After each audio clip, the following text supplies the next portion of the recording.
Bulan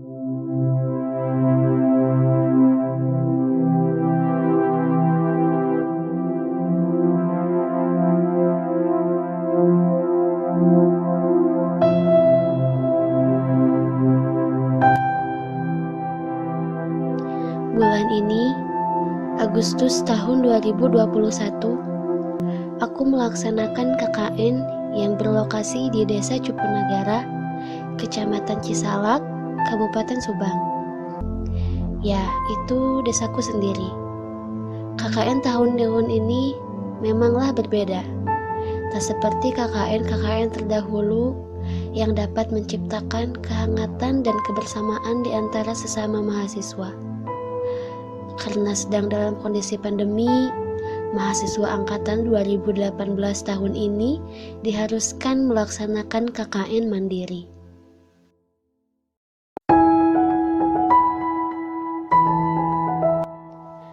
Namaku Amalia Nurhamidah, dari Program Studi Pendidikan Guru Sekolah Dasar. Ini adalah minggu pertama dalam kegiatan KKN mandiri tahun ini. Siklus pertama ini memfokuskan pada pendampingan pembelajaran oleh orang tua selama masa pandemi COVID-19. Rencananya, aku akan mengobservasi dan mewawancarai orang tua dari 3 sasaran keluarga mengenai seputar pembelajaran daring dan menanyakan bagaimana kendala juga kesulitan yang dialami oleh orang tua dalam mendampingi anaknya belajar. Setelah itu, saya akan memberikan solusi dari kesulitan yang dialaminya.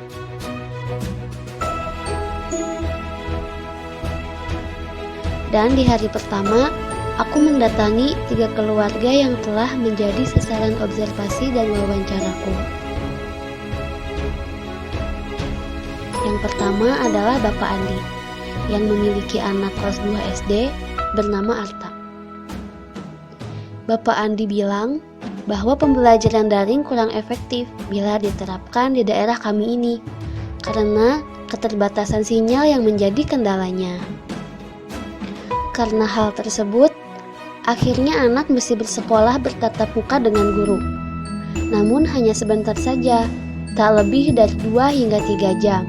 Dan setelah itu, guru akan memberikan tugas untuk anak kerjakan di rumah bersama orang tua. Bapak Andi sendiri dalam mendampingi anaknya belajar menemukan kesulitan. Terkadang anak yang sulit diatur dalam penggunaan gadget menjadi masalahnya. Dan juga motivasi anak untuk belajar cenderung rendah dibandingkan dengan belajar di sekolah. Dan yang kedua, aku mendatangi rumah Ibu Imar Maralina yang memiliki anak kelas 4 SD bernama Sandy. Seperti halnya anak Bapak Andi, anak Ibu Imar pun belajar tatap muka bersama guru selama kurang lebih 3 jam karena adanya keterbatasan jaringan bila daring. Sehingga setelah sedikit guru menjelaskan materi, selebihnya anak harus mengerjakan tugas dengan bimbingan orang tua. Keluhan Bu Imar pun sama.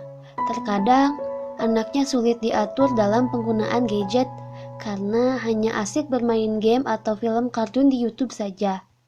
Sangat sulit untuk belajar, dan di balik itu pun Bu Imar mengalami kesulitan akan memahami materi pembelajaran karena pengetahuan yang terbatas. Dan yang ketiga, saya mendatangi rumah Ibu Karti yang memiliki anak kelas 2 SD bernama Fadilah. Setelah diwawancarai, ternyata Ibu Karti juga mengalami kesulitan dan keluhan yang serupa dengan Pak Andi dan Ibu Imar, yaitu menumbuhkan motivasi anak untuk belajar menjadi hal yang paling sulit. Anaknya pun senang bermain game, dan selain itu materi pembelajarannya pun terkadang sulit dipahami oleh ibu karena pengetahuan ibu yang terbatas.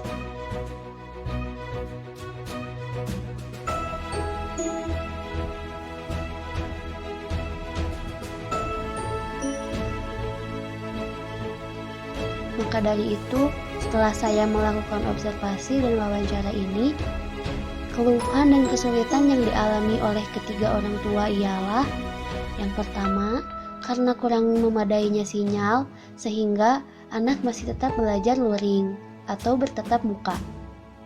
Yang kedua, sulitnya menumbuhkan motivasi belajar anak di rumah. Yang ketiga, susahnya pengoperasian penggunaan gadget bagi anak. Dan yang keempat, keterbatasan pengetahuan orang tua dalam mendampingi anak belajar, sehingga materi pembelajaran terkadang sulit untuk dipahami.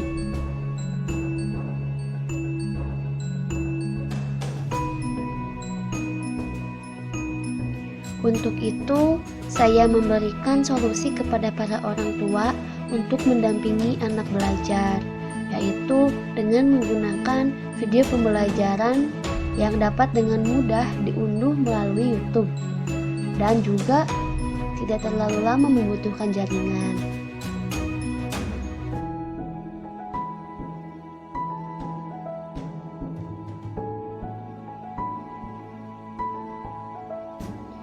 Berbagai kelas dan tema sudah lengkap dalam video itu.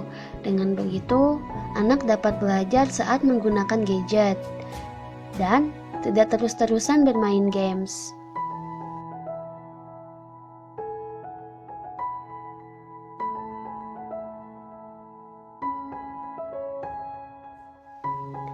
Anak tidak akan cepat bosan belajar karena video yang disajikan sudah sesuai dengan anak. Terlebih lagi, anak akan mudah mengerti materi pembelajaran yang sedang dia pelajari. Begitupun dengan orang tuanya. Maka, jika ada ketidakpahaman, orang tua akan dengan mudah menjelaskan kepada anaknya.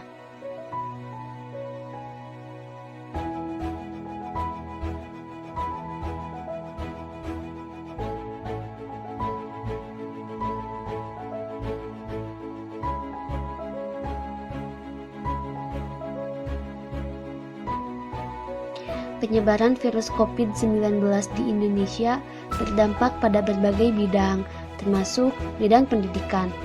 Untuk itu, kegiatan belajar mengajar dilaksanakan dengan cara daring atau pembelajaran jarak jauh dengan memanfaatkan teknologi virtual dan internet.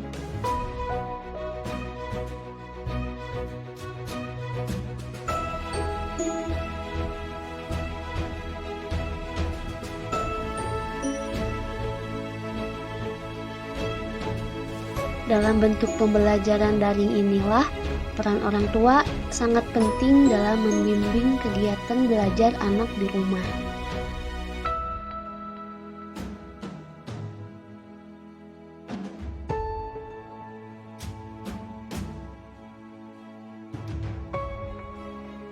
Bentuk peran orang tua sebenarnya adalah bentuk peran guru di sekolah, seperti memberi motivasi dalam segala hal, menjadi teman bahagia untuk belajar, membantu dalam menyelesaikan masalah dan kesulitan yang dialami anak.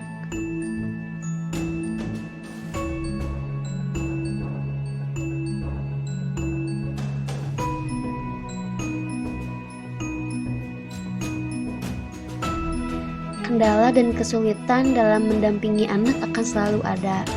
Terlebih lagi, anak SD yang masih sering senang bermain dan cenderung akan malas belajar. Belum lagi, kendala lainnya seperti waktu dan pengetahuan yang terbatas, juga kendala keterkaitan jangkauan internet.